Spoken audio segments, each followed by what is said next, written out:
And we've got 7 Assalamu minutes alaikum. left. Alaikum salam. My name is Abu Bakr Fallon. My question relates to worshiping Allah. As you have said, we have been caught middle of the whole process. Compared to living here, for example, in Norway and very many other places in Europe, whereby you have no choice of praying during the working hours while you are at work. Now, if you cannot pray on time, and what I believe, a prayer is one of the most strongest pillars in this Islam. And it's not just to pray, but to pray on time. But if you are not given the choice to pray on time, simply because of your work, or your school cannot allow you to pray, what can we do, brother? Good question. Thank you very much for your question. Did everybody hear the question? Raise your hands if you didn't hear that question.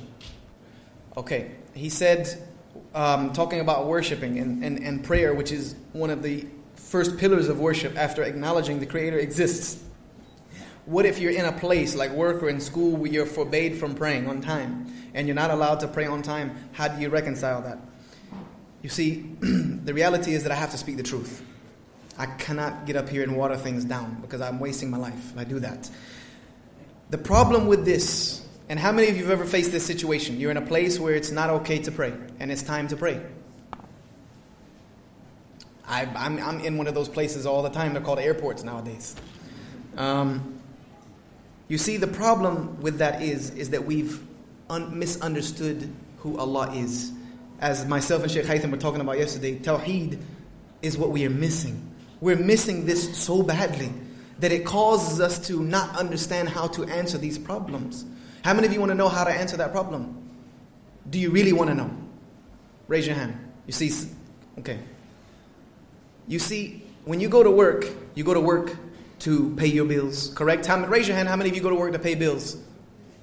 Raise your hand. Raise your hand. How many of you go to work just to make money, to buy nice things? Raise your hands. Sisters, you can buy whatever you want with your money.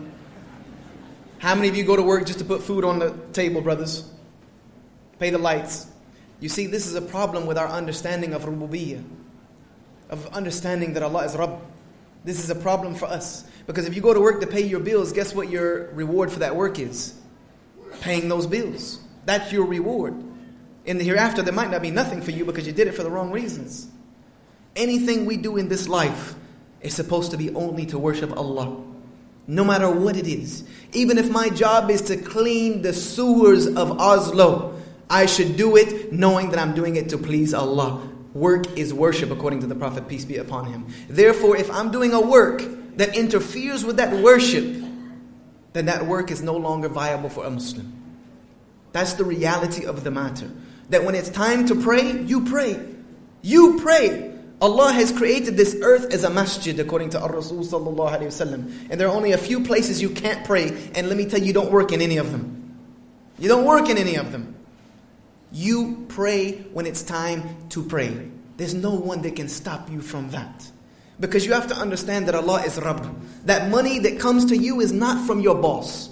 It is not from your job. It is not from anything other than Allah Azza wa Jal has legislated that money to be placed in your hands.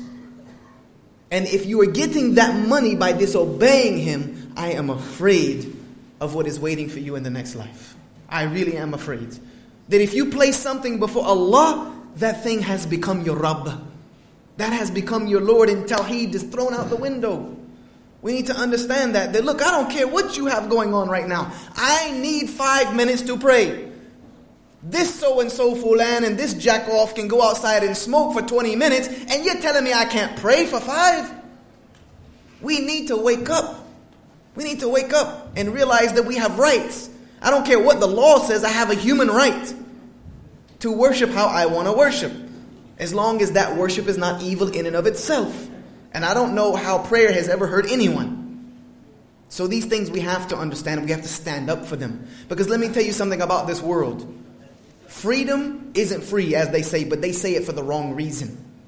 Your rights, you have to fight for them.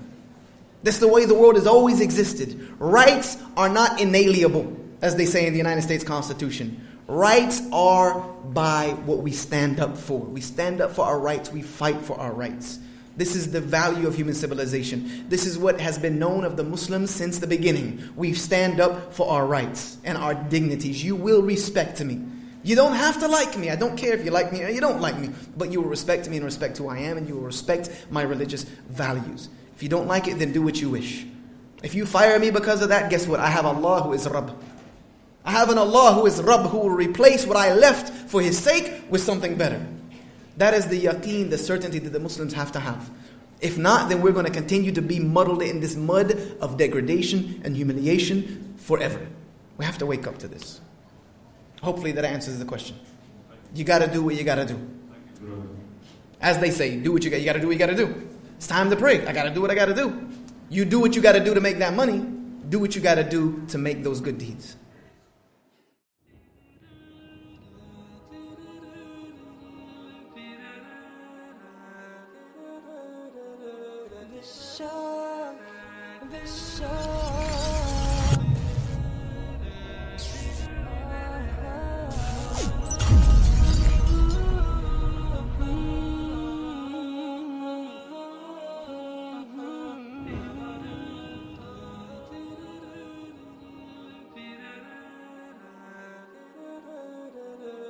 Yusha.